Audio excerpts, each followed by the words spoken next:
G'day guys, it's Muku39 here. Yes, I know it's been a very long time since I uploaded a video, but yes, once you have the Land Rover bug, you always have the Land Rover bug.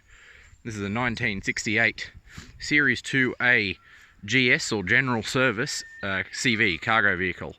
This is actually coming off my neighbour who brought it from a museum actually, where they'd been sitting around for a while. They used to drive it, used to use it for pushing planes around actually, but I mean, in the end they replaced it with a proper airport tug, and it sort of just sat around and got a bit old, and no one was really interested in restoring it, so they offloaded it, and then I bought it off my neighbour.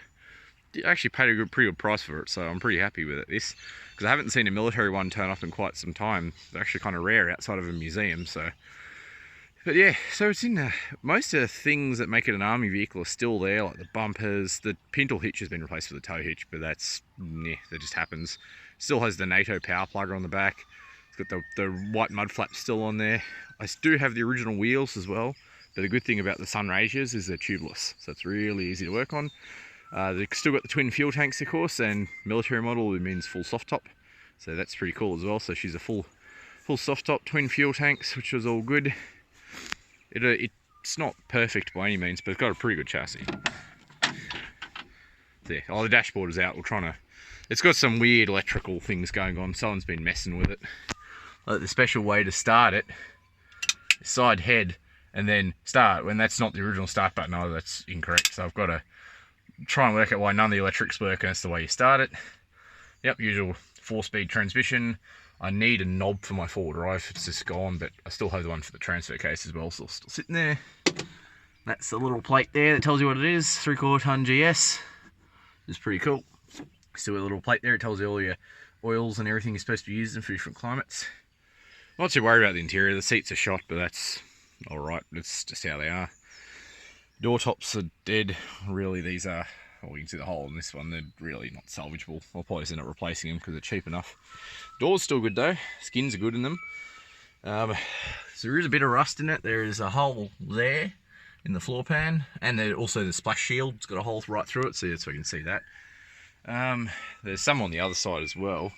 The chassis is actually really good on this one. It's actually got a really good chassis, so I'm not too worried about that. That's just an outrigger. That one's just got a hole on the end of it, and you can see there's a small hole in the pillar there, but that's just minor things. This outrigger is completely gone, as you can see. The giant, big old hole there. So that's that needs to be replaced. So yeah, I'll be looking at probably buying a new one, and I've that fuel tank bracket there as well. It just got a little hole in it there. But the tanks are okay. This tank smells like varnish. The other tank's clean, so we have to clean that out some stage. It's gonna be fun. The difference is the military ones have different. The suspension hangers are in a different spot, so they sit higher. They have the bigger cut guards on them as well. This even has something left of an older, like a little military tag thing. I don't know what it says, but if anyone knows what that is, let me know, because I have not seen it in ages. I have not even seen that one. Here's my bucket of spare parts. So 2 new Bridgestone military style tyres, which are like ancient. 2 original wheels and tyres, and there's actually 2 more just wheels loose in there that are the correct style of wheel. Got, you wouldn't believe it, this little metal pipe here, which goes on the air cleaner, that goes from the top to the carb to the hose that links the whole thing together.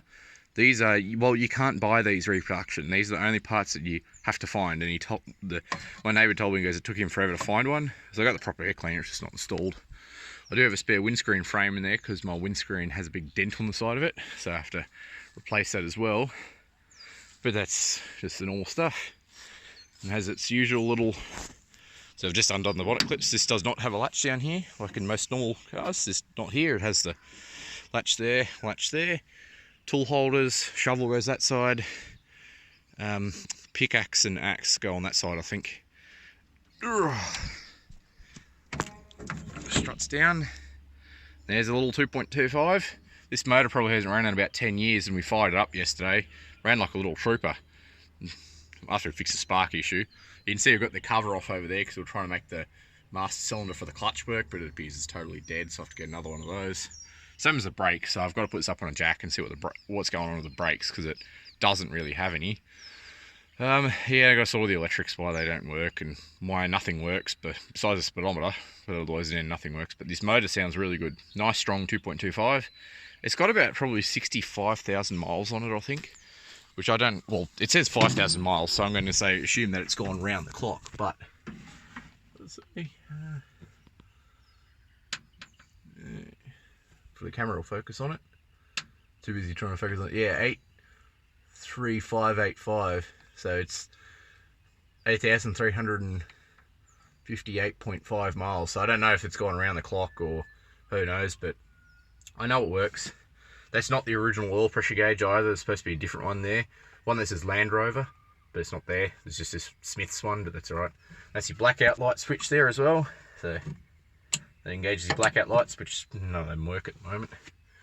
And that's the little map light over here. So that little cylinder there, there's a map light. And to the switch to the left turns it on. The one on the right, that controls the fuel tank level, left or right, which is pretty cool. The other cool thing about this car, lift the seat up. Now I think this is the varnishy fuel tank, I think. Unscrew the dipstick. Oh yeah, this is the bad tank. Nail varnish. Oh man, that tank smelt so bad when I drained it out. The other tank's okay, but this one's just terrible. So that's the military Model 2 thing, is the dipsticks. You won't find this on the civilian versions. Probably because you can't trust your fuel gauge. So, put on there. Yeah, it does run and everything. The battery's just flat though. I've got to look at the starter motor as well, why the starter motor isn't working properly. Little bits and pieces here and there, but otherwise, she's a solid one. I'm hoping to do a lot more work with this guy and in summer take the top off it and have a bit of fun. But, well, it's got a long way to go. Lots of suspension work because it's all original. Lots of everything with rubber that's got rubber in it. I have to replace it. And I've got to like get things like a new bridge plate on the far right there, the yellow disc. I need a new one of those because it's completely rusted, it's completely rutted away. Need to fix the tags. But these are only ever like pressed tins, they all rust and this little light's supposed to shine down on it, but that doesn't work. Bumper though, it's still here. That's how they came. It's a pretty solid looking bumper. Like really solid. So glad I still got that. And it's got the dent in it on there. You can see the little dent there. That's because I used to use it for pushing planes around. It's a pretty funny little car. But didn't get a crank handle with it, but oh well. You can't get crank handles with everything. Oh yeah, and I need to do the top of the bonnet. That's all shit. All rusted, but oh well.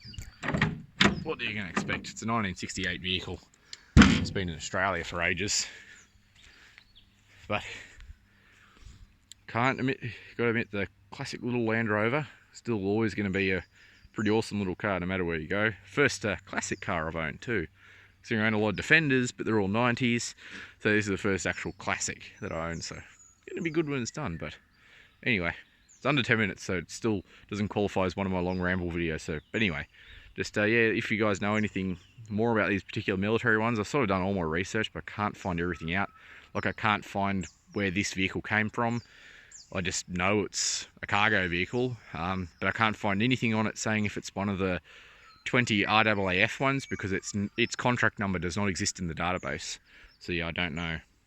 Anyway, I'll find out. Hopefully somebody can let me know, or I'll run into somebody that knows something more about it. But anyway, this is UMQ39 signing off.